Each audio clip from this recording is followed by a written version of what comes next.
Hello everyone.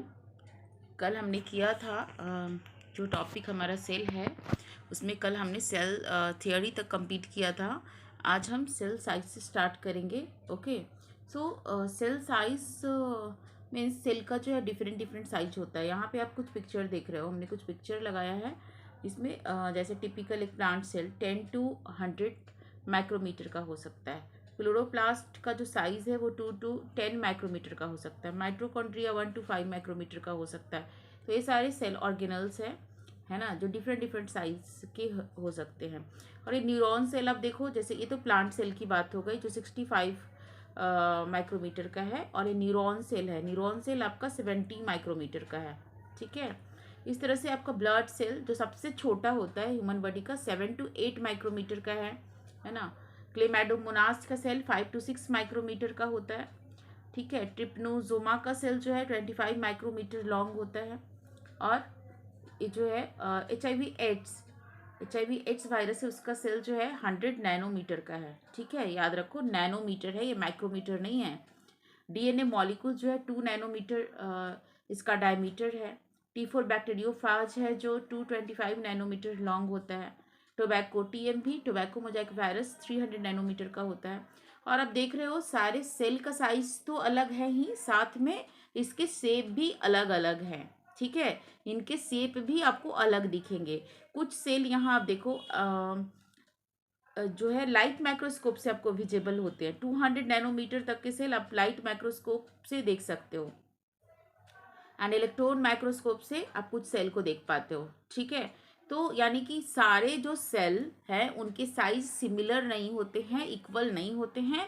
इनके size vary करते according to their function. Okay. और इनके शेप भी वैरी करते हैं। ओके। एंड सबसे स्मॉल सेल किसका होता है ह्यूमन बॉडी के अंदर? आरबीसी का, right.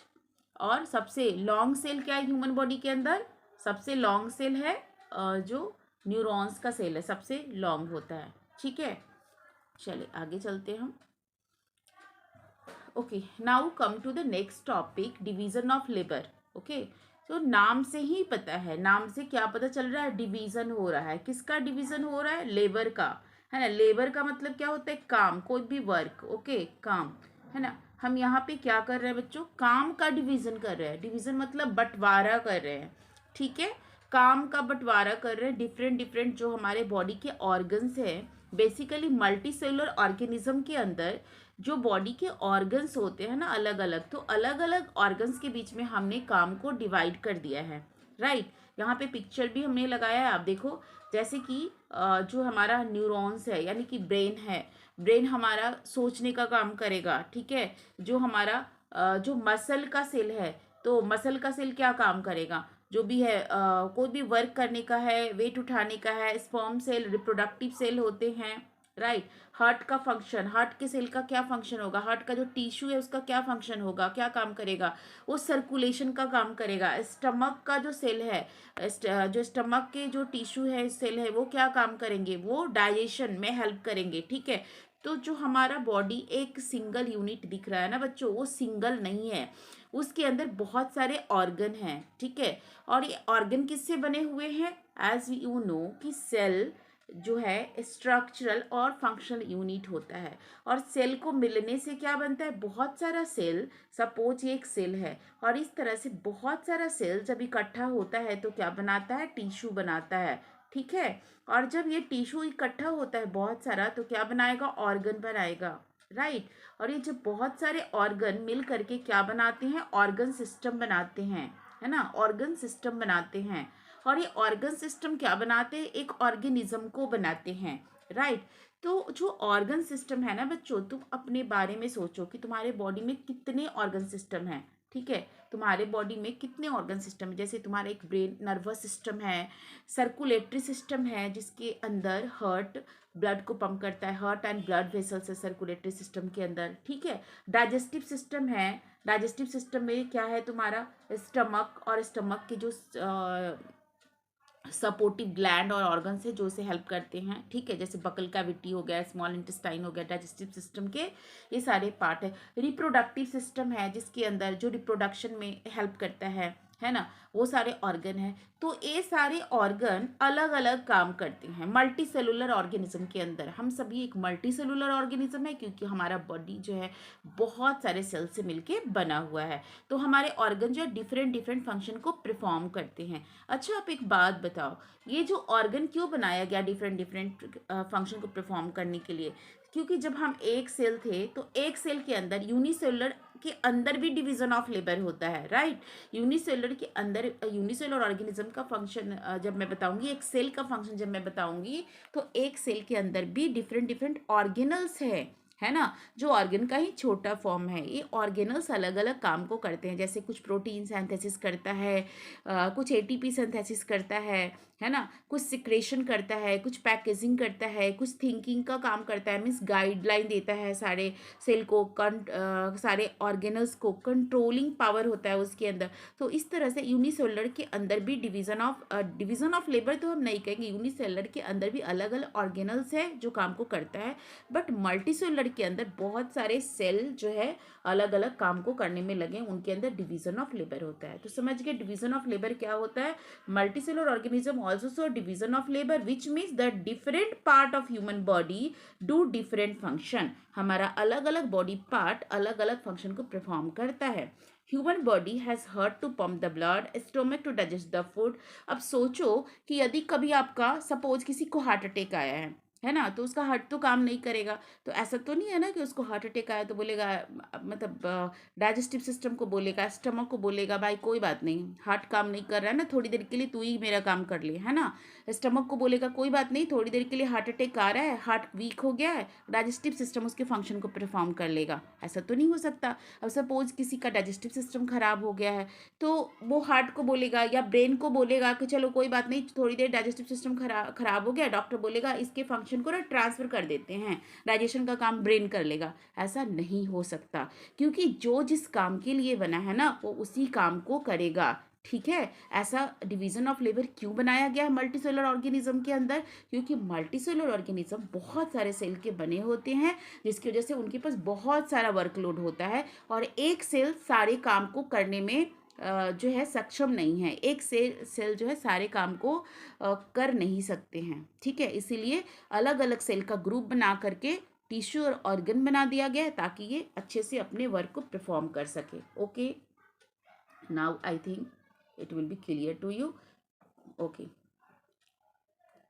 Division of labour also seen in single cell में भी आपको देखने को मिलता है। अब ऐसा नहीं है कि हम बड़े ऑर्गेनिज्म है, मल्टीसेलुलर है, तो हमारे अंदर ही सिर्फ डिवीजन ऑफ लेबर है, छोटे छोटे ऑर्गेनिज्म के अंदर भी होता है। जैसे कोई ऑर्गेनिज्म सिंगल सेल का बना है तो उसके अंदर डिवीजन ऑफ लेबर देखने को मिलेगा। इस सेल हैज अ, है ना, इस cell has a specific component, specific, हर एक सेल के अंदर सेल ऑर्गेनल्स होता है जो फंक्शन को परफॉर्म करता है। जैसा कि मैंने पहले बोला कि सिंगल सेल के अंदर जैसे राइबोसोम है तो प्रोटीन सिंथेसिस का काम कर रहा है, माइटोकॉन्ड्रिया है तो वो माइटोकॉन्ड्रिया जो एटीपी सिंथेसिस का काम कर रहा है, न्यूक्लियस ऑफ द सेल है तो न्यूक्लियस जो है वो सेल का ब्रेन की तरह काम कर रहा है, पूरे सारे फंक्शन को कंट्रोल और कोऑर्डिनेट करेगा, है ना। यानी कि सिंगल सेल के अंदर भी हमें डिवीजन ऑफ लेबर देखने को मिलता है। ऐसा नहीं कि कोई एक ही चीज़ सारे चीज़ को परफॉर्म कर रहा है। ये बात अलग है कि सिंगल सेल के अंदर सिंगल सेल एक अकेले ही सारे काम को करता है, लेकिन उसके अंदर भी अलग अलग ऑर्गेनल्स हैं,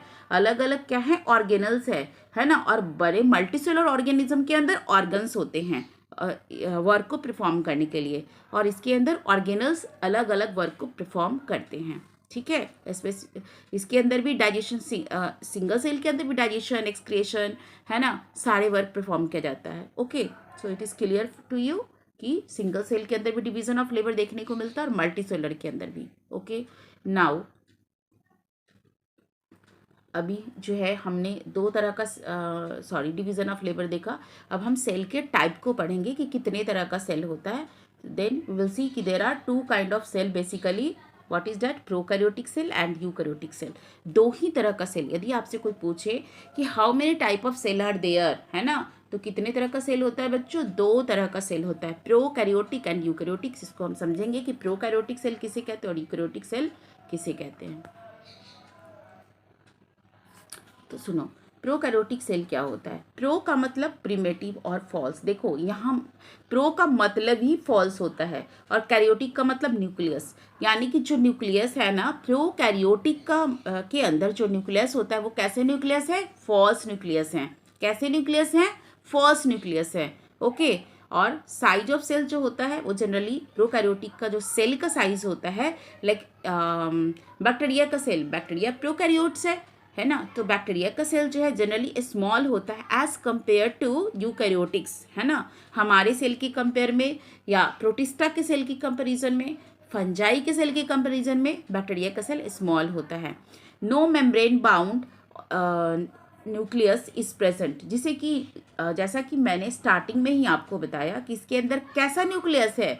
प्रोकैरियोटिक्स है। मतलब न्यूक्लियस दिखता तो है कि न्यूक्लियस है, बट एक्चुअली में न्यूक्लियस है ही नहीं, वो फॉल्स न्यूक्लियस है। ठीक है। और ऐसे न्यूक्लियस को हम न्यूक्लियोइड भी कहते हैं। ऐसे न्यूक्लियस को हम न्यूक्लियोइड भी कहते हैं। ठीक है। न्यूक्लियस जो जिसके अंदर न्यूक्लियर मेम्ब्रेन ना हो, इसको हम न्यूक्लियोइड भी कहते हैं। सपोज ये कोई सेल है, राइट, और सेल के जो है सेल के अंदर न्यूक्लियस है। ठीक है। तो इसके अंदर जो प्रोकैरियोट्स होगा, जैसे हमने क्या दिखाया, कोई भी सेल के बाहर में मेम्ब्रेन है, आउटर मेम्ब्रेन, यदि ये न्यूक्लियस होगा तो इसके अराउंड भी एक मेम्ब्रेन होगा जिसको न्यूक्लियर मेम्ब्रेन बोलेंगे। लेकिन यदि ये प्रोकैरियोटिक का सेल है तो न्यूक्लियस के जैसा दिखेगा बट कोई मेम्ब्रेन नहीं है, लेकिन ये न्यूक्लियस के अंदर होता क्या है? बेसिकली न्यूक्लियस के अंदर डीएनए, आरएनए जो भी है जेनेटिक मटेरियल होता है। तो ये जो जेनेटिक मटेरियल है ना, सेल के अंदर बस स्कैटर्ड होते हैं, है ना। जेनेटिक मटेरियल सेल के अंदर बिखरे हुए पड़े रहते हैं और इनके अंदर, इसके अराउंड, यानी जेनेटिक मटेरियल के अराउंड कोई भी न्यूक्लियर मेम्ब्रेन नहीं होता है। ठीक है। यानी कि न्यूक्लियर मेम्ब्रेन, यानी ये जेनेटिक मटेरियल है ना बच्चों, जेनेटिक मटेरियल एक पैकेट के अंदर बंद होता है। कोई भी सेल के अंदर न्यूक्लियस एक पैकेट की तरह होता है, जो जेनेटिक मटेरियल उस पैकेट में बंद होता है। लेकिन यदि हम प्रोकैरियोटिक की बात करें तो प्रोकैरियोटिक में न्यूक्लियस के अंदर का, है ना, न्यूक्लियस के अंदर का जो जेनेटिक मटेरियल तो होगा लेकिन वो पैकेट नहीं होगा, इसलिए इसको बोलते हैं न्यूक्लियोइड, मीन्स डिवॉइड ऑफ, है ना, मतलब उसके अंदर nuclear membrane, devoid of nuclear membrane is nucleoid, right. इसके अंदर जो है न्यूक्लियर मेम्ब्रेन नहीं होगा और इसके अंदर जो है सिंगल क्रोमोजोम होगा। कैसा क्रोमोजोम होगा? सिंगल क्रोमोजोम होगा। ठीक है। और इसका पिक्चर हम देखते हैं। ऑर्गेनल्स सिर्फ ऐसा ही नहीं, सपोज ये सेल आपको दिख रहा है ना, एक इसका सेल है, एक बैक्टीरिया का सेल है जो कि प्रोकैरियोट्स है। आप देखो यहाँ पर ये सारे क्या है? ये इसके न्यूक्लियर मटेरियल है, न्यूक्लियर जो है न्यूक्लियस के अंदर वाले मटेरियल है, डीएनए है ना, जेनेटिक मटेरियल है जो आप देख रहे हो, कोई भी मेम्ब्रेन बाउंड नहीं है, मीन्स ऐसे ही बिखरा हुआ है सेल के अंदर। ठीक है। राइबोसोम होगा इसके अंदर, क्योंकि राइबोसोम के अंदर कोई भी मेम्ब्रेन की जरूरत नहीं होती है, मेम्ब्रेनलेस होता है। और इसके अंदर आप देख रहे हो, इस सेल के अंदर आप देखो क्या नहीं है, कोई भी सेल ऑर्गेनल्स आपको नहीं दिखेगा, है ना। अभी जब हम आगे सेल का स्ट्रक्चर पढ़ेंगे तो देखेंगे सेल ऑर्गेनल्स क्या होता है। तो अभी आप देखो, और क्लास 8 में भी आपने पढ़ा होगा कि ऑर्गेनल्स क्या होता है। तो अभी आप देखो, इसके अंदर आपको कोई भी सेल ऑर्गेनल्स नहीं दिखेगा। Organelles are not bonded by membrane, means यदि ऑर्गेनल्स है भी तो कोई भी ऑर्गेनल्स मेम्ब्रेन बाउंड नहीं है। कुछ जैसे कि आप देख रहे हो राइबोसोम है इसके अंदर, तो राइबोसोम है तो मेम्ब्रेन बाउंड नहीं है, या तो नहीं होगा और होगा तो वो मेम्ब्रेनलेस होगा। ठीक है। सेल डिवीजन यदि इसका होगा तो सेल डिवीजन कैसे होता है? बैक्टीरिया के अंदर सेल डिवीजन कैसे होता है? फिजन होता है, बर्डिंग होता है। ठीक है। तो सेल डिवीजन फिजन या बर्डिंग के द्वारा होता है। Okay. Now come to eukaryotic cell. तो यू का मतलब ही क्या होता है? ट्रू, है ना। और कैरियोटिक का मतलब क्या होता है? न्यूक्लियस। इसका न्यूक्लियस कैसा है बच्चों? ट्रू न्यूक्लियस है। मतलब सिर्फ दिखाने को नहीं न्यूक्लियस है ना, कि बस देखने को न्यूक्लियस है। तो न्यूक्लियस है तो उसके अंदर, प्रोकैरियोट्स के अंदर न्यूक्लियस में सिर्फ मटेरियल था लेकिन पैकेट नहीं था, ऊपर का कवरिंग नहीं था। इसके अंदर आपको न्यूक्लियस का मटेरियल तो होगा, साथ में बाहर का कवरिंग भी होता है। Okay. So nucleus bounded by membrane, nucleus के चारों तरफ मेम्ब्रेन होगा। साइज जो है उसका कंपेरेटिवली प्रोकैरियोट से यूकैरियोट्स का साइज कंपेरेटिवली ज़्यादा होगा। अब आप सोच सकते हो ज़्यादा क्यों होगा? ऑब्वियस सी बात है कि इसके अंदर सारे सेल ऑर्गेनल्स प्रेजेंट है और वो भी उसके around nuclear membrane and cell membrane है तो उसका साइज ऐसे भी बड़ा हो जाएगा।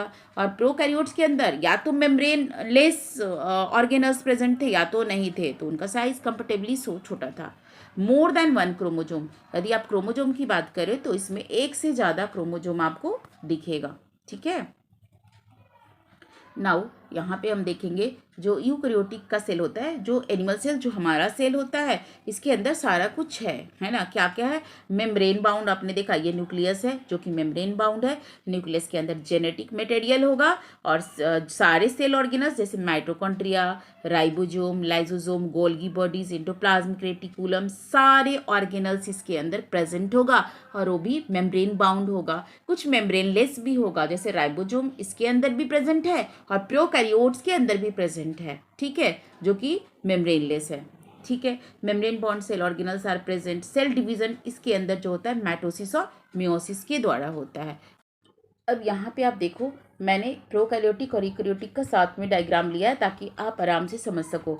देखो, plasma membrane outer covering of the cell होगा, साइटोप्लाज्म होगा, ओके, डीएनए दोनों में होता है। लेकिन प्रोकैरियोट्स के अंदर जो डीएनए होता है देखो स्कैटर्ड है इनसाइड द सेल और इसके अंदर न्यूक्लियर मेम्ब्रेन के अंदर है। ठीक है, इसके अंदर जो न्यूक्लियस के अंदर मेम्ब्रेन नहीं होता है, ऐसे न्यूक्लियस को न्यूक्लियोइड बोलते हैं। तो this is the nucleoid region. Okay, और इसके अंदर न्यूक्लियस प्रेजेंट है ना। यूकैरियोट्स में न्यूक्लियस है लेकिन प्रोकैरियोट्स में न्यूक्लियोइड प्रेजेंट होता है ना। राइबोसोम कॉमन एक सेल ऑर्गेनल्स है क्योंकि जो दोनों में प्रेजेंट है। क्यों है? क्योंकि राइबोसोम डिवॉइड ऑफ मेम्ब्रेन होता है, राइबोसोम मेम्ब्रेन लेस है और वो एक ऐसा एक ऑर्गेनल्स है, सेल ऑर्गेनल्स है जो दोनों में प्रेजेंट होता है। और साइज की बात करें तो आपको दिख रहा है इसका साइज 0.1 से 10 माइक्रोमीटर है और इसका जहाँ ये ख़त्म होता है वहाँ से शुरू होता है, 10 से लेके 100 माइक्रोमीटर है। Okay, so this is all about eukaryotic and prokaryotic cell. Okay, thank you. आगे का topic we will cover in next video.